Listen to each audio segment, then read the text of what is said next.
Everyone, welcome. My name is Menachem Creditor. It's my honor to serve as scholar in residence and rabbi for UJA Federation of New York. We bring you Torah and music, blessing, and community every weekday. We've been doing so since March 18th, 2020. Today is November 13th, 2023. That will be 4 years sometime soon of coming together every day to share Torah, to share meaning, to find friends from all over the world, like Elisa and my beautiful wife, Neshama, who are here on Instagram, and my beautiful friends Adrian and Linda and Julianne, who are here and present on Facebook. It's good to see you. Penny on Instagram, and Jacqueline, Chana, Heather, Julianne on Facebook. It's broadcast 925, friends. That is 925 times that from across the world we have found each other, to give each other strength and support and love, to say Boker Tov, to say good morning, to sing a little bit, to pray a little bit, and certainly these days to breathe a little bit. So Deborah sending love to Cleveland, Ohio, Joy and Fabrice sending love to Paris, France. Richard and Chana, good to see you. Raf, my love, so honored to have you here. Bob and Caroline Hineni too, good to see all of you. Let's take a breath, sing a blessing, learn some Torah, and start a day together. Here we go.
All right, friends, let's learn some Torah.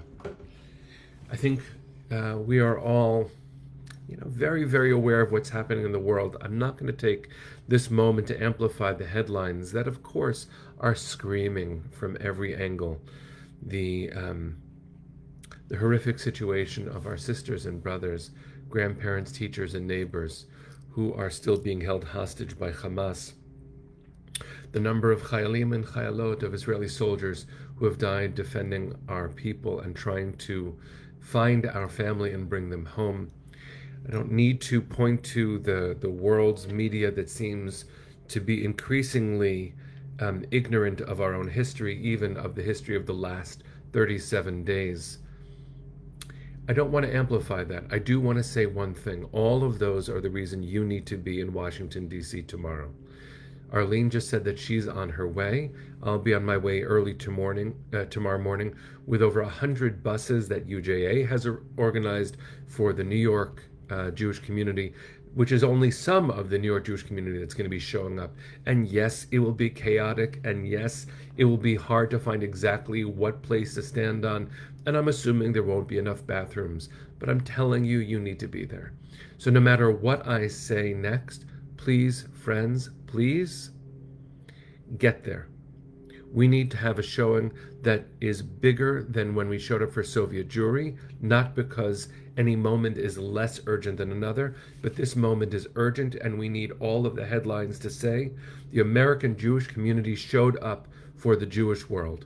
We showed up for our homeland, and we showed up for our family.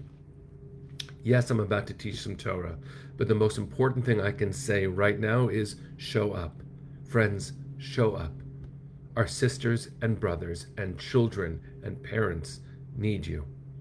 When I was in Israel just 2 weeks ago, the most frequent encounter I had was when someone said, "Who are you?" And I said, "Anachnu kfutza shel rabbanim."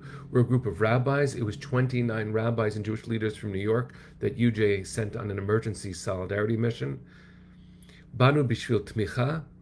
We're here to support you. People were in shock that we showed up, and they burst into tears because they are surprised that we are showing up. They feel so alone. And you and I'm sure, have feelings about anti-Semitism in America. And yes, Jewish cemeteries in Cleveland and in Brooklyn yesterday were desecrated. Yes, my dear friend Daphne sent me a picture of a small sign that was on the corner of 59th and Park Avenue accusing Israel of genocide.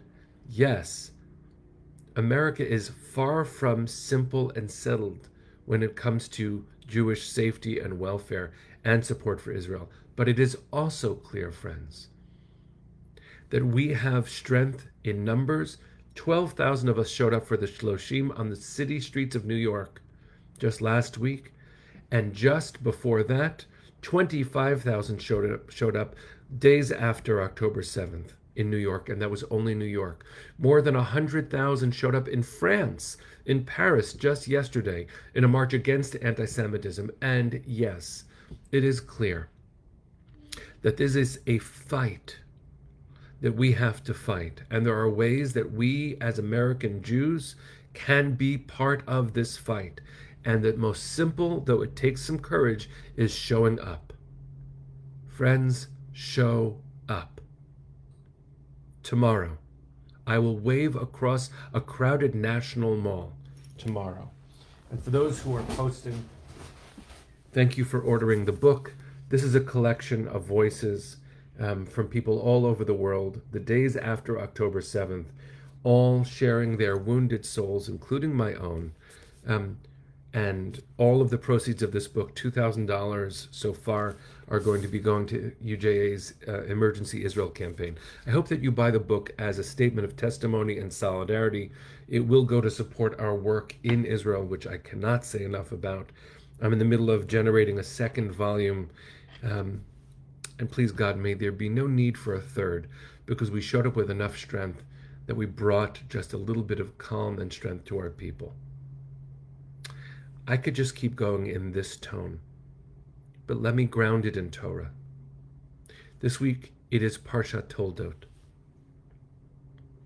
Toldot means generations, and it is so intense to see the origin story of our family dysfunction in the book of Genesis. And by our family dysfunction, I mean the descendants of Yitzchak and the descendants of Yishmael, our cousins. By which I mean Muslim people all over the world and Jewish people all over the world. I don't include Hamas.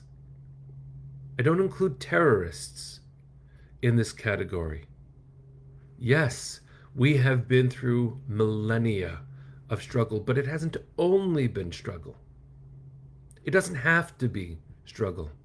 There are times where I look at biblical verses, and it is so important for me to say sometimes, this shows us what not to do. In Parshat Toldot, Rivka, who has had a hard time getting pregnant, she and Yitzchak have had a hard time, and boy, is that something for us to think about too. How hard we work to have our babies, and how hard our family must work now to bring our babies home. A 9-month-old is among the hostages, friends. And so for you and for me, this parsha is a reminder of the preciousness of babies. And of course,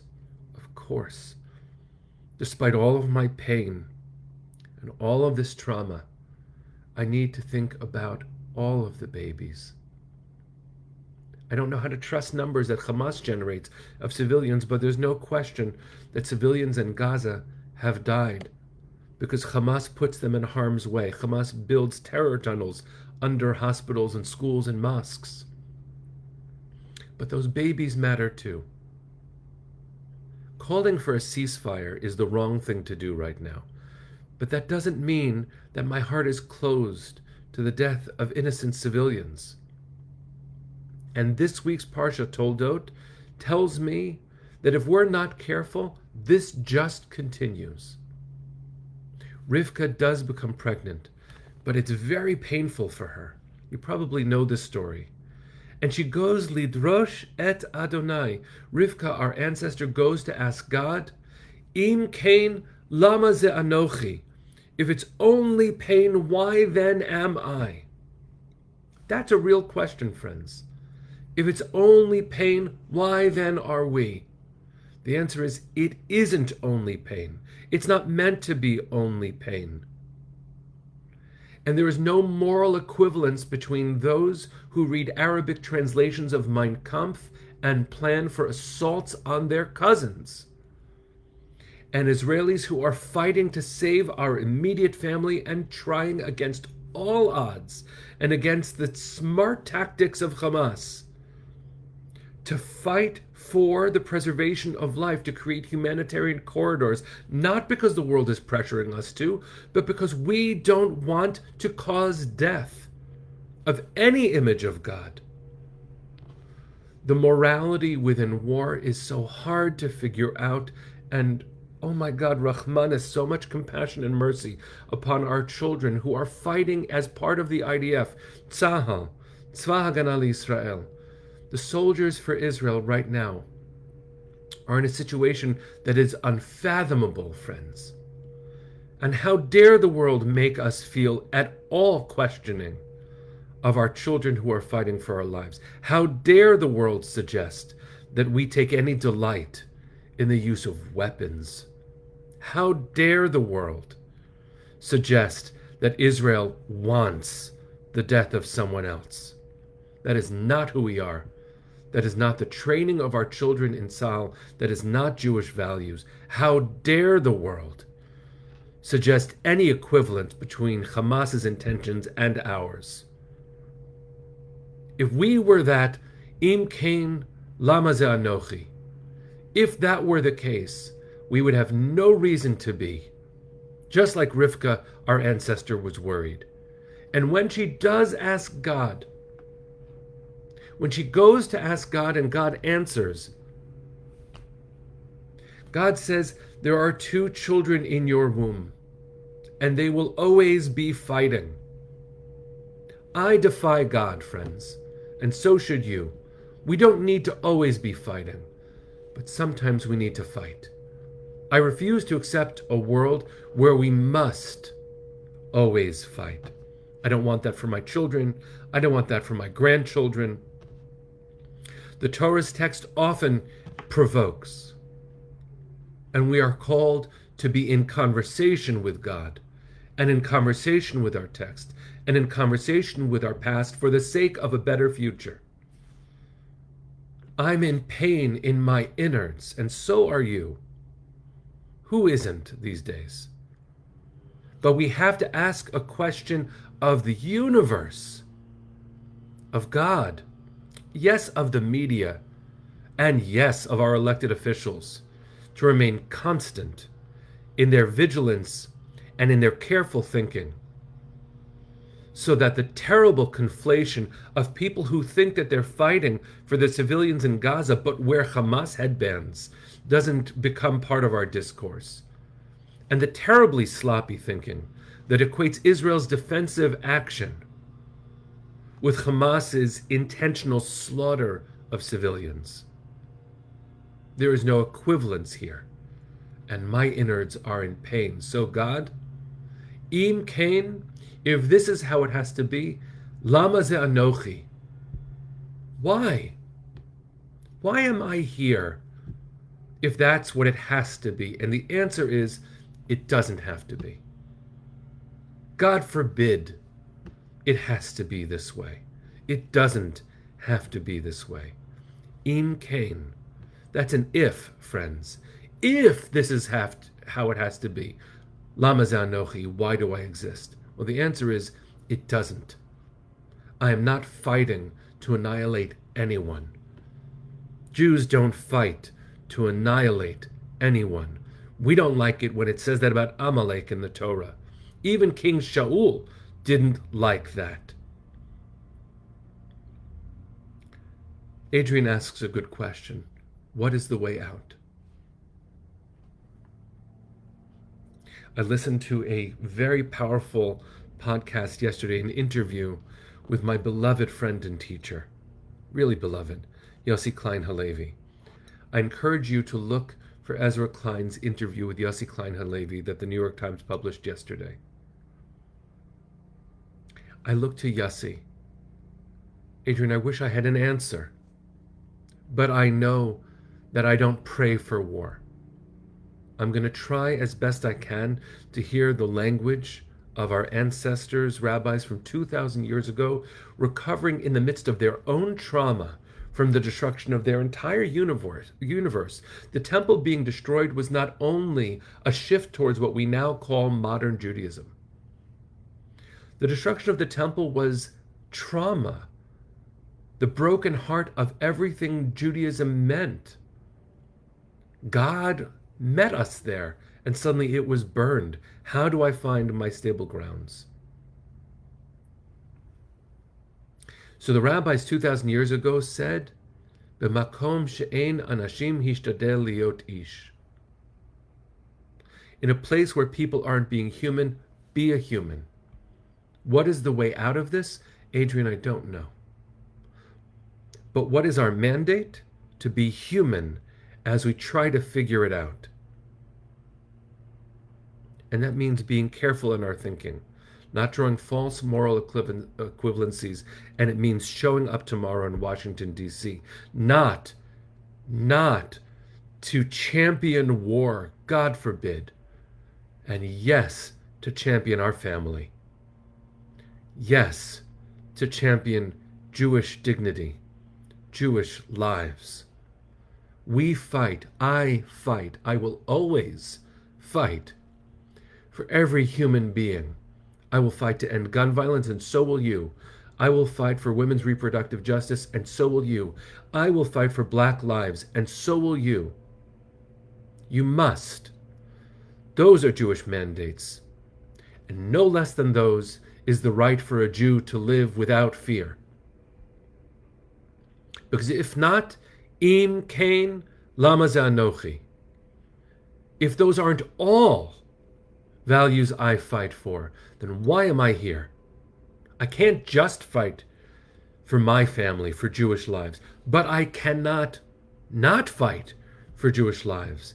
You see the flag behind me? I don't know if you can see it on Instagram. I'll turn my screen. See that flag? That is a pride flag with the Jewish flag, with Israel's flag woven in as an image.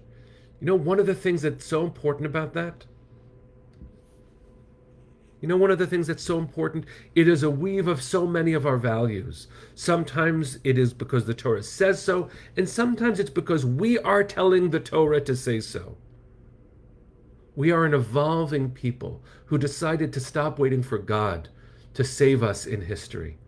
And so the anti-religious Jews who created the state of Israel as a safe haven to prevent what happened on October 7th, they are our rebbes. They are the religious voice because they looked at the world, at incessant pogroms and inquisitions before the Holocaust and said, Im kain lama ze'anochi. Why? How can we change our fate? And the answer is by not waiting for God and to say to the universe, we deserve better. We deserve a home too. Friends, show up tomorrow in Washington, D.C. with me. Claim the right to our own home. Safe boundaries in our home. Champion the humanity of what it is to be connected and an ally and a child of the State of Israel. You and me, friends, we fight for all people. We are part of all people. This is a moment for standing with the Jewish community, to stand with integrity, to stand with power, to stand with strength. Because as the Parsha says, if we accept pain as our lot in life, lama ze anochi. That's not a life worth living. And my children deserve better, and so do yours. So do the children in Gaza. They deserve better than what Hamas has made their reality. We should never celebrate our use of weapons. But Zionism is, and I have taught this for years and will continue to, the ethical use of power we wish we didn't need. You and me, friends. We must be ethical in the use of power we do need, but we should never worship it. Our children should have what they need, our hostages, our family members, our babies, our grandparents, our peacekeepers deserve to come home. No child, as I saw this horrific video yesterday, should be interviewed on the news and they say, "How are you feeling?" "I'm sad." "Why?" "Because my grandparents were killed. But I'm wearing the earrings my savta gave me, my grandmother gave me, so I'm thinking of her." That's not supposed to be our story anymore, and we will do everything in our power to stop it from being our story right now. Which means you need to show up in Washington, D.C. You need to call your elected officials and say, "It has been 37 days. Where are my children? Where are my parents?" Because if I don't take action, friends, lama ze anochi. That's not a life. You and me, we're going to stand for peace, but peace is not the first step. Please God, peace should be one of the steps coming up. We have not stopped dreaming for, praying for peace. But this is a moment where we have to fight for our own peace, our own peace of mind, the safety of our home. This is a horrible fight, but we are mandated to fight it. It is ethical and moral for us to fight. It is necessary, tragically necessary, for us to fight. How do we get out of this? By taking one step toward a better day. We have to retain our humanity as we fight. That's why our song, our strange national anthem, says, "Od lo avda tikvatenu." We haven't yet lost hope. We will never lose hope, despite it all. Ve'af al pichein v'lamrot hakol. Despite it all, Eretz Yisrael, our home. I hope to see all of you tomorrow in Washington, D.C., friends. We need you there. Our sisters and brothers need you there. As Richard just posted, let's end with Hatikva. Wherever you are, there's an Israeli flag on your screen. If you need a reminder to breathe, this is it. I'm going to sing Hatikva with my hand on my heart, not because it's a salute, but because kol od balevav panima. As long as our hearts inside us beat and yearn for home, od lo avda tikvatenu, we will not lose our hope. Sing with me, friends. Kol od balevav panima, nefesh Yehudi homia, ulfatei mizrach kadima, ayin letzion Sophia. Od lo avda tikvatenu, Hatikva bat shnot alpayim, liot am choshi be'artzenu, Eretz Tzion Yerushalayim, liot am choshi be'artzenu, Eretz Tzion Yerushalayim. Yerushalayim. See you tomorrow, friends, in Washington, D.C. I'm Yisrael Chai. Take care, everyone.